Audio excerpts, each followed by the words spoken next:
કચ્છમાં વરસાદે રીતસરનો કહેર વરસાવ્યો છે।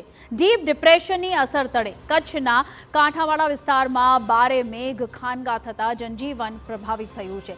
જિલ્લામાં છેલ્લા 5 દિવસથી અવિરત વરસાદ થઈ રહ્યો છે। માંડવીમાં અનરાધાર 17 ઇંચ વરસાદ વરસતા જળબંબાકારની સ્થિતિ સર્જાઈ છે। અબડાસામાં 14 અને મુન્દ્રામાં 10.5 અને સાથે જ લખપતની વાત કરીએ તો 8 ઇંચ જેટલો વરસાદ પડ્યો છે। માંડવીમાં વરસાદે વિરામ લીધો હોવા છતાં પાણી નથી ઓસર્યા।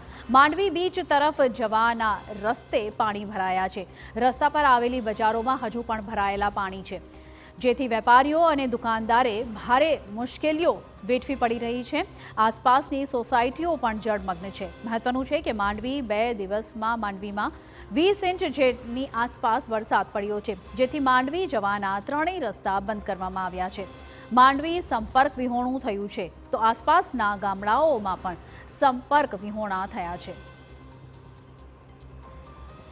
એટલે બહુ જ ઘણી જે ઝોપડપટ્ટીમાં તો આટલા પાણી છે, ઘરોમાં પાણી આજે ગયા, કેટલા માણસો ડૂબી ગયા છે, ઘર મૂકીને હાલી ગયા છે। આ રસ્તો છે, અહીંયા દર વખતે પરિસ્થિતિ કેવી હોય છે? બહુ જ ખરાબ આવી જ હોય છે। આ વખતે તો ઘણી બધી વરસાદ આવી એટલે બહુ તકલીફ છે। હમણાં તો કાંઈ નિકાસમાં નથી, નિકાસ હોય તો નીકળી જાય, હવે કાંઈ કરતી નથી ગવર્મેન્ટ, કાંઈ નથી સરકાર, આપણે બીજું શું કહી શકીએ। બિલકુલ, જે રીતે લોકો છે સ્વાભાવિક રીતે પોતાનો રોષ ઠાલવતા હોય છે, કેમ કે મુશ્કેલીઓ લોકોને પડતી હોય છે અને મુશ્કેલીને કારણે જ છે લોકો અહીંથી અવર જવર કરતાં પણ ડરી રહ્યા છે, કેમ કે વાહનો બંધ પડવાની પરિસ્થિતિ।